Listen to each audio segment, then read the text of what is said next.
Hi folks, how you doing? So today is Tuesday, the 1st of November, 2022, and once again here I am on my usual spot. And so today I wanted to talk about the rapture, but first of all, let's get rid of a couple of important geopolitical news. To start with, President Lula has made a comeback in Brazil. He was former president in Brazil, if you like, and now he has won the Brazilian elections, beating Bolsonaro, who is on the right of politics, if you like. So that is very interesting geopolitical news. It just seems like the left seems to be winning, the elections around the globe. And yeah, in the times we are in, what did you expect? And Israel goes to the polls tomorrow. This will be the fifth elections that Israel has within a 3-year period, if you like.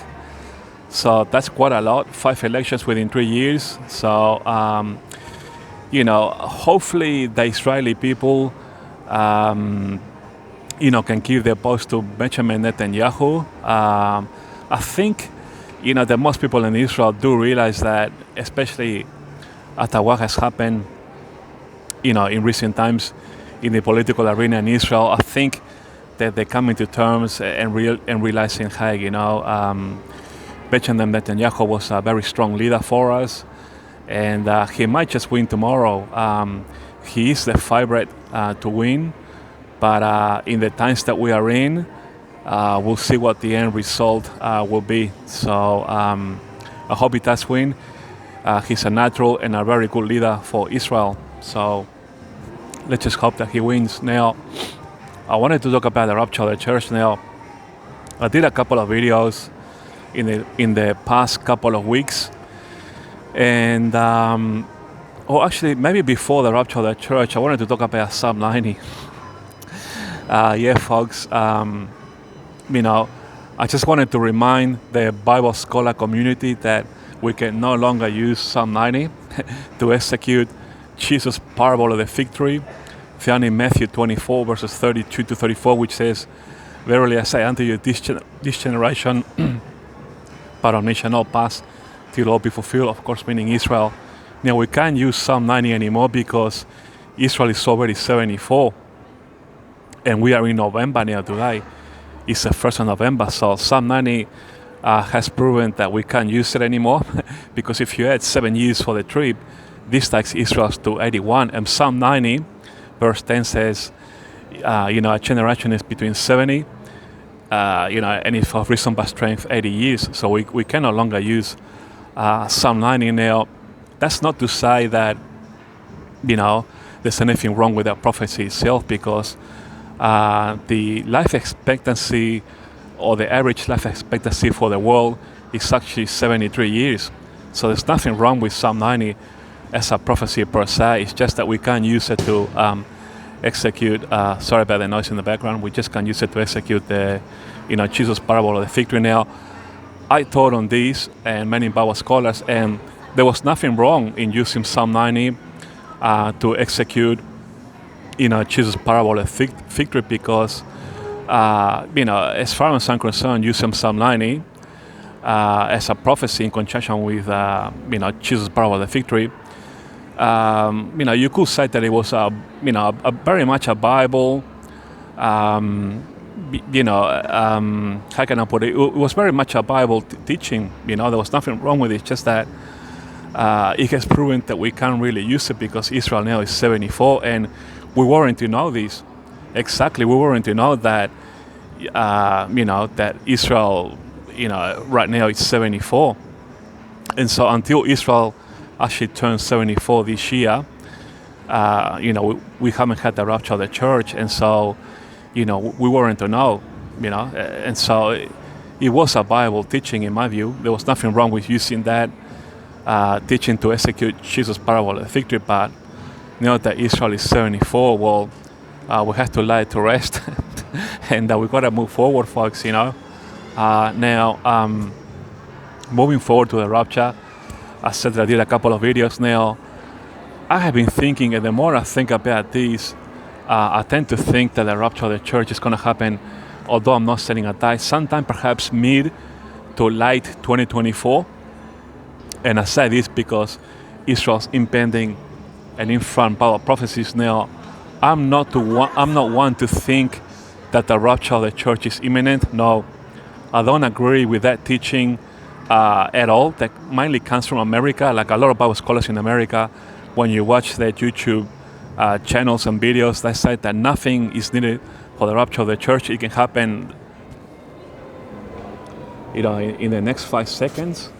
And that is a wrong teaching, completely wrong. And let me tell you why that teaching is wrong.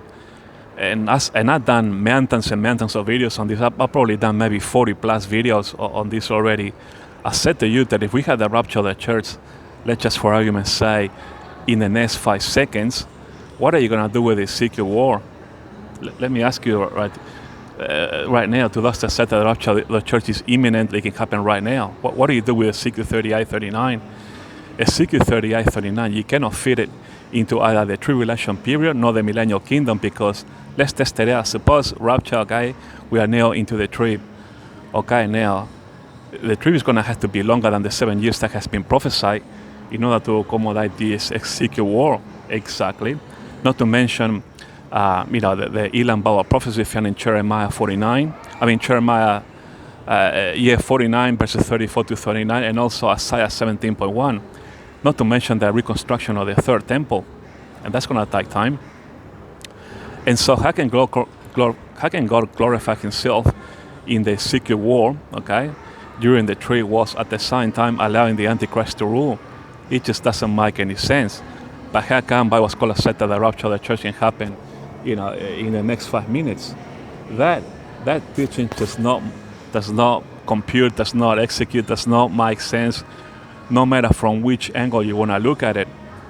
And it doesn't work in the millennial kingdom either, because when we come back with Jesus, the only prophecy that's prophesied according to the book of Revelation is that we're going to have the battle of Armageddon, okay, and after that Jesus is going to have the judgment of the sheep and the goats, and after that there can be no more judgment against the nations. So Ezekiel 38, 39, Isaiah 17.1, and the Elam Bauer prophecy found in Jeremiah 49 cannot belong either into the trib, nor for that matter into the millennial kingdom. Exactly. So I teach that we got 5, from 4 I now went to 5. You know why? Because 2 weeks ago I found a prophecy in Isaiah chapter 2, verse 2 and 3, that the third temple is going to be fully rebuilt, established, and operational in this dispensation of the church age. And as a result of that, don't forget the construction of a temple takes time, doesn't it? They're going to have to demolish the Dome of the Rock and the Al-Aqsa Mosque in Temple Mount. And construction takes time. Not to mention that, a prominent Jewish rabbi that I watched recently on YouTube said that also they need to allow 7 months to bury the dead after the Ezekiel war of 38, 39. And they need these 7 months to cleanse the land, because it's also like making an atonement as well. That they need to get rid of all those dead bodies and bury them, so that the construction of the third temple can be rebuilt on a clean basis. You know what I mean? Like atonement, so to speak. Okay, now I've been teaching for quite a while that we got 5. From 4 we went to 5. Okay, and Isaiah 17.1. Damascus being a heap of ruin. The Elam Bauer prophecy, like I just mentioned in Jeremiah 49. I don't know which one Israel is going to do first, either Elam or Isaiah. It all depends on their level of urgency. And then the Ezekiel war, okay? After the Ezekiel war, the rapture is going to get longer, because these are end-time Bible prophecies or latter-day prophecies. And so Israel need to bury the dead according to Ezekiel 39, verse 12, for 7 months. That's going to lengthen, the rapture as well, and the construction of the third temple. And then at the end of the Ezekiel war, Israel will rebuild the third temple. They will have to demolish, the Alaska and the Dome of the Rock in Temple Mount. And construction takes time, doesn't it? Of course it does. And so if you take all these things into consideration, Isaiah, Elam, Ezekiel, the construction of the third temple, it's going to take a little time, isn't it, folks? And so, and all of these end time Bible prophecies belong in this dispensation of the church age. And they must happen before we have the rapture of the church, because they cannot be hanging around, or cannot work, or cannot be executed during the trip or the millennial kingdom. I just made you realize that. And so these 5 belong in this dispensation of the church age. Okay? I hope that I made myself clear. And no, don't listen to any Bible scholar that says that we can have the rapture of the church. It's imminent in the next 5 minutes, tomorrow. No.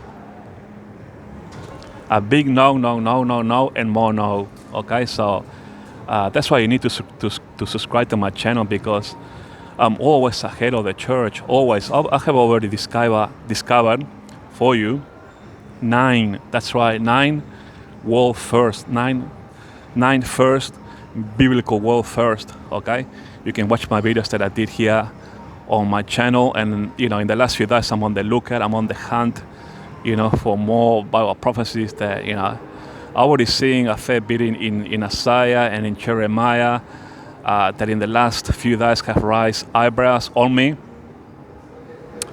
And I did further study on them. I know what they mean, but I'm kind of busy with many things at the moment, and so I need a bit more time for them. But I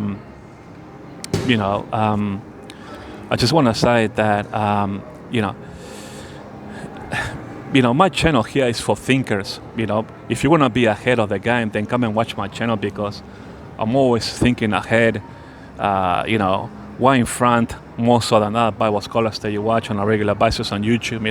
The grand majority of the American church will say to you that the rapture of the church can happen at any moment, that is imminent, meaning that it can happen at any moment, and they don't take into consideration these 5 Bible prophecies that I just told you about.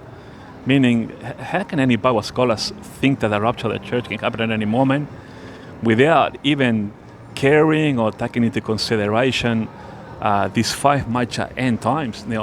This church age that we live in, that we are living in right now, is called also the end times. Okay, and these 5 Bible prophecies are, the Bible calls them either end times or latter days. So they need to happen in this dispensation of the church before we have the rapture of the church. Jesus told us,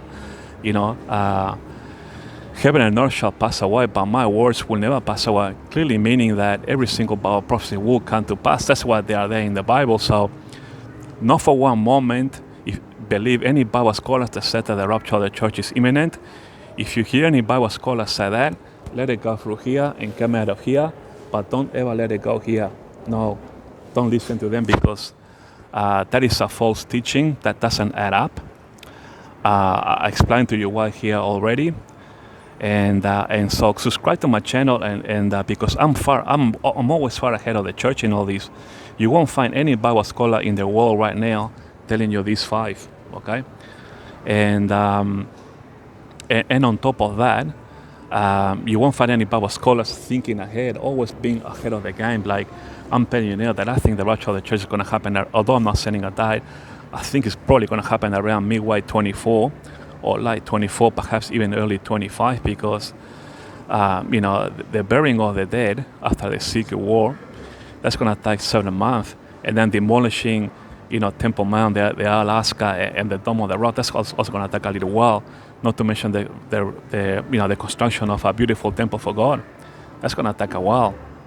And then we know that Israel's Messiah, we know him Messianic, is going to rock up, and he's going to demand, that Israel's, sunset covenant, it's about Daniel 9:27 or Isaiah 28:15. Then Messiah is going to rock up with the signature of Israel. Then bang, that will execute the prophecy in Paul in 2 Thessalonians chapter 2 verse 3. Obviously, we got the apostasy already, that the man of sin shows up with the signature of Israel, symbolic, of course, and bang, rapture of the church, and then begins the Revelation 6 into the white horse of Revelation. Obviously, symbolic, comes out, where the Antichrist comes out to rule for the next 7 years. So that's how it is, folks. So don't believe any Bible scholars. A lot of Bible scholars have watched my videos here, but in the Bible scholar community, there's a lot of competition, a lot of jealousies, and things like that, and a lot of them have been taught, for millennia that the rapture of the church is imminent and can happen at any moment. And because they're stuck with a congregation that is blind to this teaching that we need these 5 before the rapture of the church, then they really can't get out of it, because otherwise, if they go against the congregation and they talk about these 5 and they no longer say that the rapture of the church is imminent, but that we need these 5, then they could get booted out from the church congregation. That means that they're going to lose a lot of friends, their jobs, and things like that. That's why they fear, that they're going to lose all of that. I can understand that, but that's why I'm independent. That's why I highly encourage that you subscribe to my channel so that I can grow it and give these videos a like, so that I can grow my channel and edify the church and do the work that these Bible scholars don't want to do for you. When I come on my channel, I teach you the 5 and I give you the complete package. When you hear all these Bible scholars come out, they scratch their heads first and they say, oh, you know what? I think that maybe, that's not me. I'm pointing the finger at you. I'm telling you what's going to happen. But these Bible scholars scratch their heads and they come out and say, look, I think that we might have the, Isaiah 17.1, maybe the secret, but, it's a maybe, I'm not sure. No. Now, I don't want to politicize this, but if we need to take a conservative attitude towards, the Bible. And if we believe that the gospel of salvation, which, is for this dispensation found in the first book of Corinthians, chapter 15, verses 1 to 4, if we believe, the gospel, which is for this dispensation, okay, and, if we believe, the prophecies that Paul tells us about the rapture of the church for this dispensation, then, not me, but you guys, are you guys sort of selective? Okay, you believe in the gospel, you believe in the rapture of the church. In other words, that's prophecies, but you don't want to believe the other end-time Bible prophecies, as in Isaiah, Jeremiah, in other words, Isaiah 17.1, Elam, Ezekiel, and so on, and the third temple. So what, you don't want to believe in them? You don't think that they belong in this dispensation? No, folks, we cannot be selective. We got to be conservative when it comes to the Bible. These are end-time Bible prophecies, meaning that they will come to pass in this dispensation of the church age. And this is something that you guys need to understand. I'm not politicizing this between the left and the right, but all I'm saying is that we need to take a conservative view on this, because they are there for a reason, so we must believe in them. We just can't have, we just can't be selective, say, oh, look, I want the rapture right now, and I don't care about Isaiah, Elam, or Ezekiel, or whatever. It doesn't work like that with God. Jesus told us, heaven and earth shall pass away, but not my word. Every single Bible prophecy will come to pass, and whether you believe me here or not, and whether you like it or not, you are going to cop it. And it's not I who's going to prove it to you. Bible prophecies themselves, as they come to pass one at a time, the word of God will prove to you what I'm saying here. It's not I, it's not my word. It's, Jesus' word, Prophecies themselves will prove to you what I'm saying here. But yeah, Bible scholars with degrees and doctorates in divinity or in the Bible and so on, they don't want to teach what I'm teaching here, because they're putting themselves first, some of them believe in what I'm saying now, but like I said before, they're too scared to come out and tell you the whole truth, because if they do come out and say that we got these 5, then, the church in America for millennia, like I said before, they are, sort of like, how can I put it, their dogma, if you like, is all about rapture of the church, and at any moment forget about Bible prophecies, and that is wrong. That is completely wrong. That is completely the wrong attitude to take with the Bible, completely wrong. And I just hope that some Bible scholars can watch my videos here and start having the courage and start edifying the church with my teaching here. Exactly. Because after the rapture of the church, we're going straight to the Bema judgment seat of Christ, and you are going to lose rewards, and the rewards that you lose, you will never, ever, ever get them back for all eternity. If you lose them right now, in this dispensation of the church age, you will never get them back. Do you want to get rewards, or or do you want to put yourself first? I say put Jesus first and people second. But it's up to you and your courage and what you are prepared to lose in terms of rewards for all eternity. Don't forget that when you're at the Bema Adjustment Seat of Christ, all these people that have been sort of like with you, your mother riders, they're gonna be standing next to you probably, and they're gonna be going, sorry, brother, so and so, we should have known better, exactly. And now you lost them all. You lost rewards for all eternity. Not me. I'm so glad that I'm independent and I can say what I think is right. Exactly. So if you like this video, folks, and you want to always be ahead of the game and be ahead of the church, come to my channel here, because I'm the only one who speaks common sense here. I'm the only one. And I will sort of like edify you in a big way. I'm always up to date with Bible prophecies. I'm always thinking ahead of other Bible scholars. Like now I'm telling you that I think that the rapture we're looking at least mid-2024 or late 2024, perhaps even early 2025. And you won't find any Bible scholar on YouTube saying this, not even one. And, for those 5, forget about it. The majority will be scratching their heads, They might say 1 or 2, but not with a great deal of confidence. They use the word, I think we might, but they're not sure. In other words, I don't have any 5 in these end-time Bible prophecies. And these prophecies are teaching us that they belong in this dispensation, but yet these Bible scholars are scratching their heads saying, I think that we might. Not me. I'm pointing the finger at you. This is what you can expect to see to come to pass. Exactly. So, if you want to be up to date, with everything, then subscribe to my channel so that I can grow it and edify more people, because, don't forget that I'm pretty much on my own on this. You won't find many Bible scholars saying this, so I need to grow my channel to edify the church in a big way. And if you like this video, also to, give it a like so that, the YouTube can recommend this video and so on. All right, folks, thanks for watching, and I'll talk to you guys later.